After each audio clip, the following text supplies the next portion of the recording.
আমি ও ইরানোস একটা খোয়াব দেখেছি, তুমি ব্যাখ্যা করতে পারবে? কি খোয়াব দেখেছ? আগে বর্ণনা করো দেখি। আমি খোয়াবে দেখলাম আঙ্গুরের থোকা থেকে আঙ্গুরের রস নিংড়ে পেয়ালায় ভরে বাদশাকে দিলাম। বাদশা অনেক ভীত ছিল। ভালো খোয়াব নয়। একদমই ভালো খোয়াব নয়। আচ্ছা, আর তুমি কি খোয়াব দেখেছ? আমি খোয়াব দেখেছি, এক ঝুড়ি রুটি আমার মাথায় ছিল, আর পাখিগুলি এসে রুটিগুলি খেয়ে সাথে নিয়ে চলে গেল।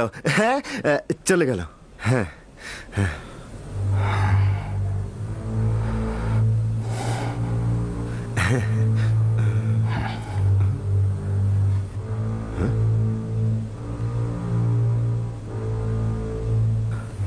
আমার এই খোয়াবের ব্যাখ্যা যদি তোমাদের জন্য ক্ষতিকারক হয়, তবুও তোমরা কবুল করবে? কবুল করব। কবুল করবে? এইটা কি করে হবে? তুমি যেটা বলবে সেটাই মেনে নিতে হবে। বোঝাই যাচ্ছে যে তোমরা আমার কথার হাকিকত নিয়ে সন্দেহ পোষণ করবে। আমি তোমাদের অধিকার দিচ্ছি, তবে এটা জেনে রাখো যে আমি খোয়াবের ব্যাখ্যা জানি, আর আমি এখন যেটা বলবো সেটা অবশ্যই বাস্তবে ঘটবে। প্রথমে আমি তোমাদের একটা নিশানা স্পষ্ট করব, তারপরে আমি তোমাদের খোয়াবের ব্যাখ্যা প্রদান করব। যেমন কি নিশানা? যেমন আজকে আমাদের এখানে কি খাবার নিয়ে আসবে সেটা আমরা কেউ জানি না, আমি বলে দেব। বাহ বাহ ইউজারসিফ, তুমি দেখি তন্ত্র মন্ত্রও শিখেছ। কখনোই নয়, আমি জাদুবিদ্যা জাদুশাস্ত্র দিয়ে খোয়াবের ব্যাখ্যা শিখিনি। আমার রুহ সহযোগিতা প্রাপ্ত হয়েছে, আসমানি সহযোগিতা, মহান রাব্বুল আলামিনের এলেম দ্বারা ইলহাম প্রাপ্ত। এই জ্ঞান আমার পরওয়ারদিগার আমাকে শিক্ষা দিয়েছে।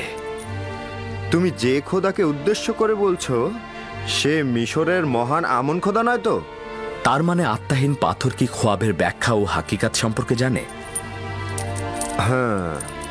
আমি সকল কুফরি জাতিকে পরিত্যাগ করেছি, কারণ হলো তারা একাত্মবাদী খোদায় ঈমান আনেনি। তারা তো পূর্ব থেকেই কাফের, তাতে আনুগত্য আনার প্রশ্নই আসে না। আজকের খাবার হলো মাছ, রুটি আর গমের বিরিয়ানি, সঙ্গে কিছু খোরমা।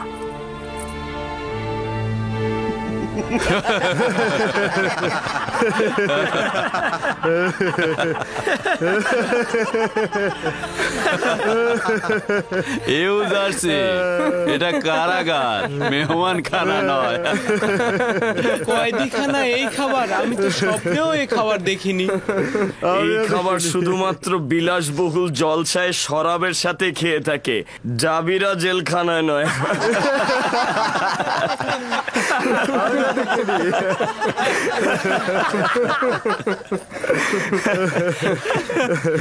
হ্যাঁ, সত্যি করে বলো তো, তুমি যে খাবারের কথা বলছো তা সত্যি আসবে? খাবার এনেছি, সবাই সারি করে দাঁড়াও।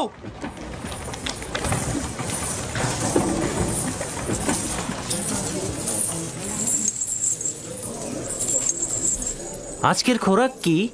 যদি বলি তাহলে তো বিশ্বাস করবে না। মাছ আর রুটি, গমের বিরিয়ানি আর খোরমা। তুমি কি করে জানলে? এই খাবার তো এখনই নিয়ে আসা হলো।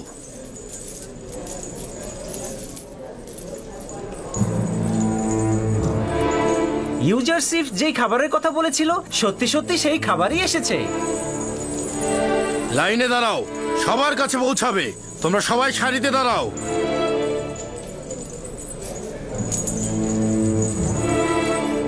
কারাগারের জন্য এই খাবার? এই খাবার বানু জুলেখার নির্দেশে এখানে আনা হয়েছে।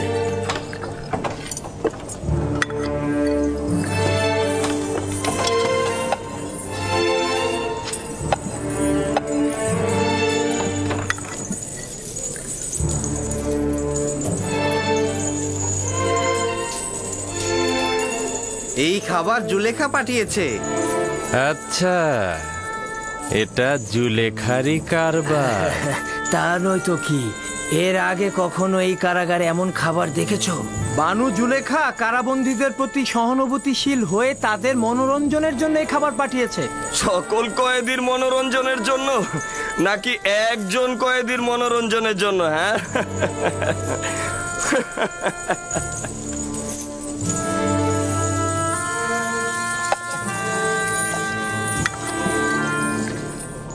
এখন তো আর ইউজারশিপের খোয়াবের ব্যাখ্যা অস্বীকার করতে পারবো না। নিঃসন্দেহে তুমি যা বলবে সেটাই ঘটবে। ইউজারশিপ, তুমি তো আমাদের সাথেই বসা ছিলে, কি করে জানলে আজ এই খাবার দেবে?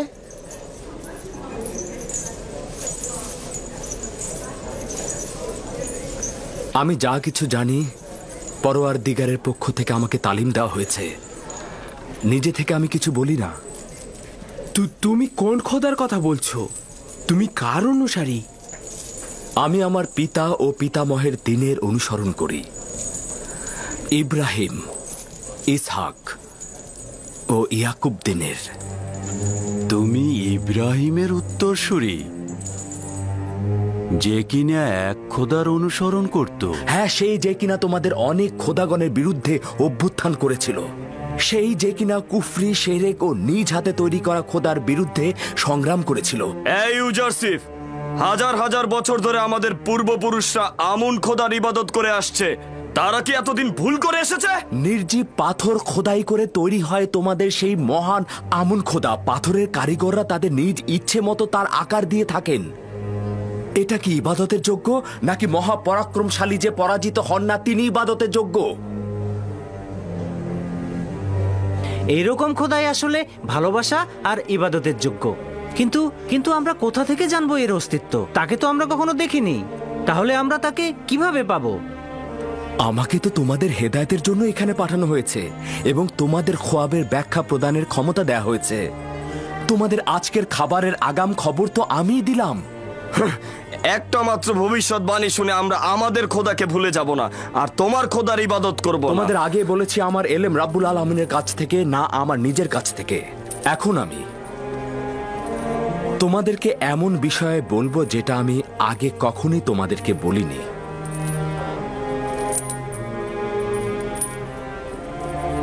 আমার পিতা ইয়াকুব নবী, আমি ইব্রাহিম, ইসহাক ও ইয়াকুবের উত্তরসূরি। এনাদের পর আমি একাত্মবাদী খোদার একজন প্রতিনিধি।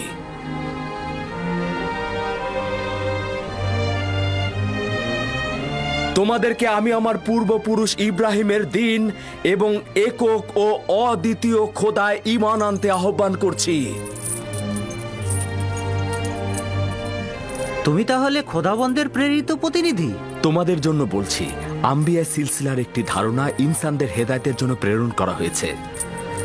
আমার পূর্বে হজরত আদম, হজরত নূহ, হজরত ইব্রাহিম, হজরত ইসহাক ও হজরত ইয়াকুব ছিলেন। অতঃপর আমি। এরপরে আরো অনেক পয়গম্বর আসবে এবং আখেরিনী আম্বিয়া হজরত ইব্রাহিমের সিলসিলা থেকে আসবে এবং জেলখানায় একজন পয়গম্বর? জেলখানা খোদার সম্পত্তি এবং আমি খোদার নবী এবং তোমরা খোদার বান্দা। তো জেলখানার ভেতরে আর জেলখানার বাইরে কি পার্থক্য রয়েছে? তাহলে আমাদের খোয়াবের ব্যাখ্যার কি হবে? শোনো, তোমাদের কথা তো আমি ভুলিনি, চিন্তিত হও না। অবশ্যই তোমাদের খোয়াবের ব্যাখ্যা ঈমানের সঙ্গে সম্পর্কিত। ওই খোদাবান্দের প্রতি ঈমান আনবে যিনি আমাকে ব্যাখ্যা শিখিয়েছেন। ঈমান গ্রহণ করব? তুমি যা বলবে সেটাই শুনবো। কিছুই বলার নেই, কিন্তু আমরা তো তোমার খোদাকে চিনি না। হ্যাঁ, এতদিন ধরে যার ইবাদত করেছো তাকে কি তোমরা চেনো? তোমরা কি জানো না তোমাদের মাবুদগুলো আত্মাহীন পাথর, তারা ইচ্ছাহীন এবং তারা অক্ষম? জানো না কি এই অহেতুক জিনিসের ইবাদতে তোমাদের কোনরূপ সম্মান ও মঙ্গল বয়ে আনবে না? এই পরিস্থিতিতে আমার মাবুদ সকল মাখলুকাতের খালেক, সকল মাখলুকাতের মূল সত্তা, আর আমার মালেক সকল মন্দ কাজ থেকে বিরত থাকে।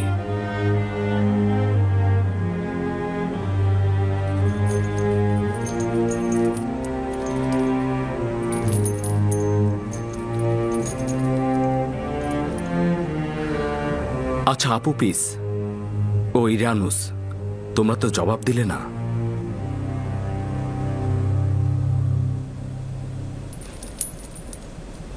সভ্যতার সবচাইতে বড় দলিল তোমার মাবুদের কুদরত, যা তুমি দেখালে। আমি ঈমান আনছি। আচ্ছা আপু পিস, এবার তোমার কথা বলো। সত্যি বলতে কি, যখন চিন্তা করি তামাম জীবন একটা ইচ্ছাহীন সত্তার ইবাদত করছি, তখন নিজেকে খুব মূর্খ মনে হয়। সন্দেহ নেই যে তোমার খোদা আমাদের খোদার থেকে উত্তম। আমিও ইরানুসের মতো তোমার খোদায় ঈমান আনলাম। যদিও তোমার খোদাকে সরাসরি দেখা যায় না, তবুও তোমার খোদা আমাদের খোদার চাইতে অনেক উত্তম। কেননা আমাদের খোদা আমাদের পরিস্থিতি লক্ষ্য করেন না। যদি আমুন ও আমুনের অন্যান্য খোদা দ্বারা কোনরূপ কল্যাণ পেতাম, তাহলে এই কথার জন্য তোমাকে শাস্তি দিতাম।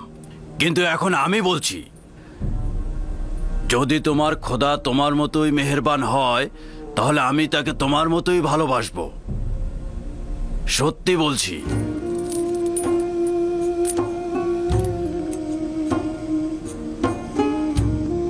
আমি খোদার প্রেরিত পয়গম্বরের উপর ঈমান আনলাম, যাকে আমাদের হেদায়েতের জন্য প্রেরণ করা হয়েছে। আমিও তোমার খোদার প্রতি ঈমান আনছি, আর আমার পাথরের খোদাকে বর্জন করছি।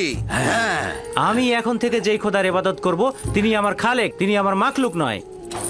আমিও একাত্মবাদীর ইবাদত করব। আমিও আজকে থেকে আর আমার পাথরের খোদাকে একদম বিশ্বাস করছি না।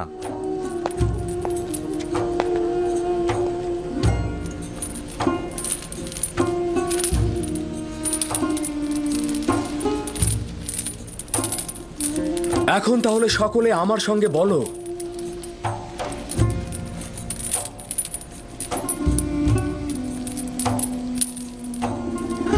ইব্রাহিম, ইসহাক ও ইয়াকুবের খোদার নামে। খোদার নামে আমরা নিস্তেজ ও পাথরের তৈরি খোদা থেকে, এবং জমিনের সকল খোদাগণকে বর্জন করছি এবং একাত্মবাদী খোদার প্রতি ঈমান আনছি।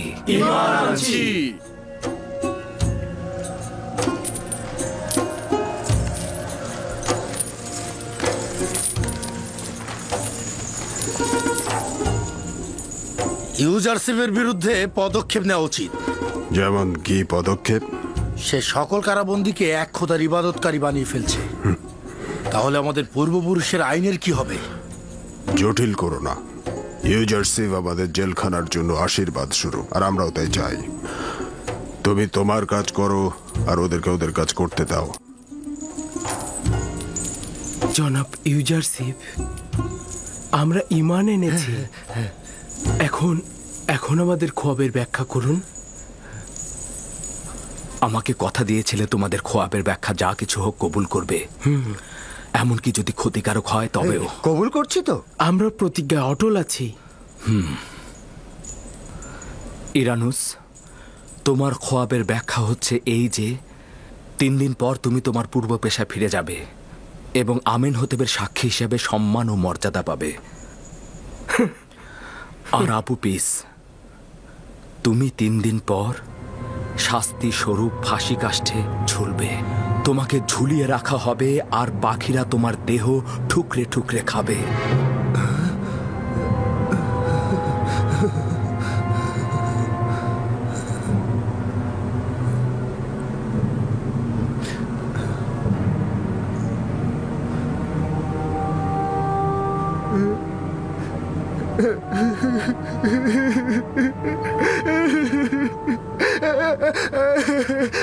আমি তো খব দেখিনি, আমি খব দেখিনি, আমি তো খব দেখিনি।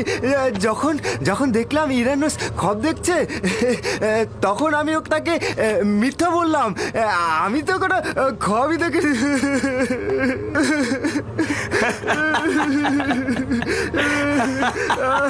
ধোকা গেলে ইউজারশিপ, তোমার দাবি মিথ্যা প্রমাণিত হলো। একজন মিথ্যা পয়গম্বর সে। আসলে সে কোনো খোয়াবই দেখেনি, সে তোমাদের মিথ্যা বলেছে, তোমাদের ধোকা দিয়েছে।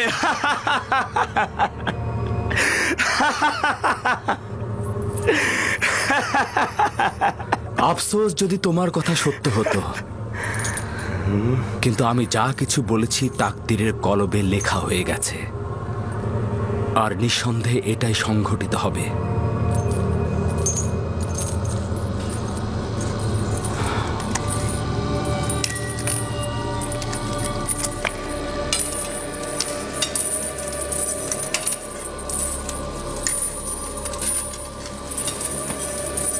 আমিও কিছুক্ষণ পূর্বে তোমার মতোই চিন্তা করছিলাম। আমি ভেবেছিলাম আমার খোয়াবের ব্যাখ্যা খারাপ হবে। আমি তো প্রায় নিরাশই হয়ে গিয়েছিলাম। কিন্তু ইরানুস, আমি তো আশাবাদী ছিলাম, ভেবেছিলাম পাখিদের খাবার বিতরণটা উত্তম কাজ। কিন্তু কিন্তু অনুমান করছি ইউজারশিপ সঠিক বলছে। সত্যি বলতে আমুনের খাদেমগণ আমার সাথে বেইমানি করেছে। তাদের কথাতেই তো আমি আমেন হতেবকে হত্যা করতে চেয়েছিলাম। এর জন্যই আমার শাস্তি পাওয়া উচিত।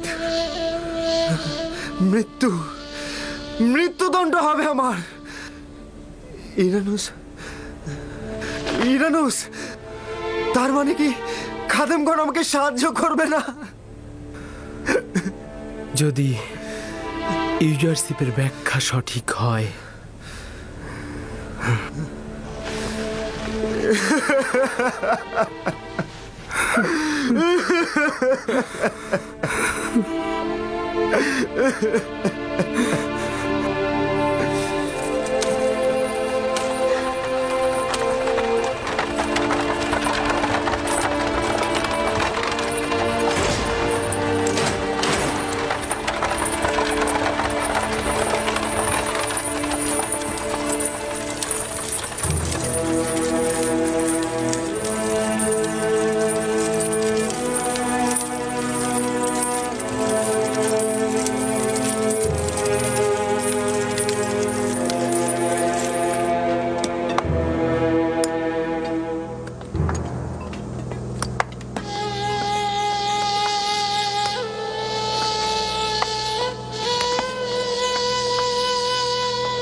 আজ্ঞামোহর ও পাদে আমুনকে যতটা বেশি ফুসরাত দেব, তারা নিজেদের সৈন্য সমাবেশ আরো বেশি বৃদ্ধি করবে এবং মুশকিল ততটা বাড়বে।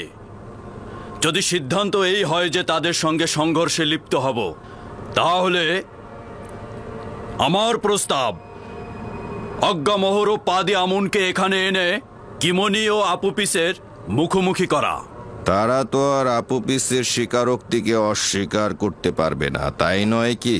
পারবে? ওদের পাপের শাস্তির রায় তো আমার জানাই আছে। মন্দিরের আওতাধীন সকল জমি জমা আমি ফিরিয়ে নেব।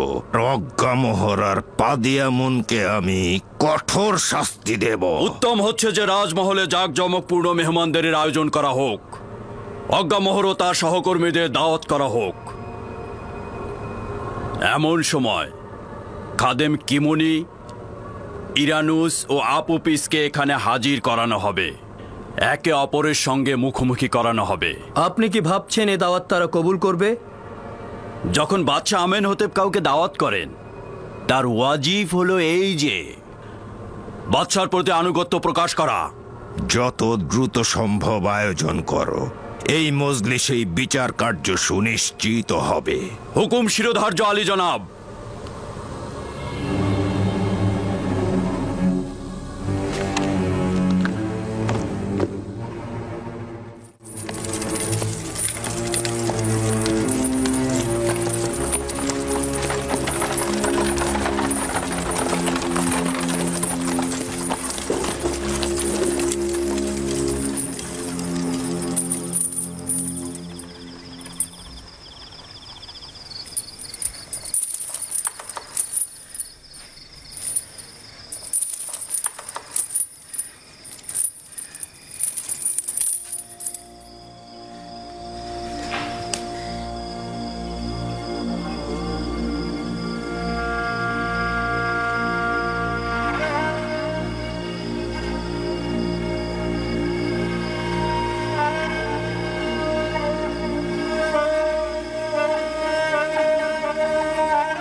কি হয়েছে? মৃত্যু একটি সাধারণ আদেশ, সবার জন্য একটি সাধারণ ঘটনা। দেরিতে বা আগে সবারই মৃত্যু ঘটবে। আজ হয়তো তোমার, আগামীতে আমার, অন্যদিন হয়তো অন্য কারো একই ঘটনা ঘটবে। যদি কোনো ইনসান 1000 বছরের আয়ু পেয়েও থাকে, তবুও মৃত্যুর মুখোমুখি হয়ে সে আনন্দিত হয় না। শুধুমাত্র খোদার আম্বিয়াগণই মৃত্যুকে স্বাগতম জানায়। আমি তোমাকে যেরূপ মৃত্যুর আগাম খবর দিয়েছি, তেমনি একটি পুরস্কারেরও খবর দিচ্ছি এখন। মৃত্যুর পূর্বে তোমার ঈমান আনয়ন একটি বড় ধরনের সৌভাগ্য ও নিয়ামত। তুমি দুনিয়া ত্যাগ করলে পরওয়ারদিগার তোমার কবরে রহমত ও আরাম প্রদান করবে। তুমি তো পরকালে নিয়ামত প্রাপ্ত হবে। যাকে ফাঁসিতে ঝুলিয়ে মৃত্যুদণ্ড দেওয়া হয় তাকে মমি করা হয় না, আর পশ্চিমে মৃতদের দেশেও পাঠানো হয় না। আর এর কারণেই আমি মরার পরেও শান্তি পাবো না। আমি একেবারেই ধ্বংস হয়ে যাব। কে বলেছে কবরে আরাম রয়েছে? একক খোদার ইবাদতকারী তুমি, ভ্রান্ত ধারণা লালন করো না। তোমার খোদা সকল জাহানের মালিক, দুনিয়া ও আখেরাতের সমস্ত কার্যাবলী তার হাতেই। আপুপিস, তুমি যেখানে মৃত্যু বরণ করো না কেন, খোদা তাআলার কাছে আমি তোমার বেহেশতের জন্য সুপারিশ করব, এবং একই সাথে তোমার প্রতি তার রহমতের জন্যও। আমি ইরানুসের জন্য যতটাই চিন্তিত, তোমার জন্য ততটা চিন্তিত নই। কেন কেন আমার জন্য চিন্তিত? আমার জানের পরে কি আবারও বিপদ আসবে? না, তোমার রুহু বিপদে আছে। আপুপিস এবং তুমি এক খোদা ঈমান আনার কারণে অতীতের সকল গুনাহ থেকে মুক্ত হয়ে গেছো, কিন্তু ইরানুস তো দুনিয়াতে থাকবে। আবার হয়তো পাপের অন্ধকারে সে ডুবে যাবে, এবং মৃত্যুর সময় হয়তো পাহাড় সমান গুনাহ নিয়ে সে মৃত্যুবরণ করবে। কিন্তু আপুপিস তো পাক পবিত্র রুহ নিয়ে পরওয়ারদিগারের সঙ্গে মোলাকাত করবে। অবশ্যই সতর্ক থাকা উচিত যে ঈমানের বীজ বপন করা খুবই সহজ, কিন্তু তার রক্ষণাবেক্ষণ খুবই কঠিন। ইরানুস, আমার হাল হাকিকত দিন দিন ভিন্ন রূপ ধারণ করছে। ওর প্রতি দরদ আমার আস্তে আস্তে বেড়েই চলেছে। সবার কাছে আমি হাসি ঠাট্টার প্রতীকে পরিণত হচ্ছি, অথচ আমার কলবে অবিরাম শামশিরের আঘাত এবং দিলের হাহাকার ধ্বনি কেউ শুনতে পাচ্ছে না, কেউ না। আস্তে বলুন বানু, আপনি কি চাইছেন সকলে শুনুক?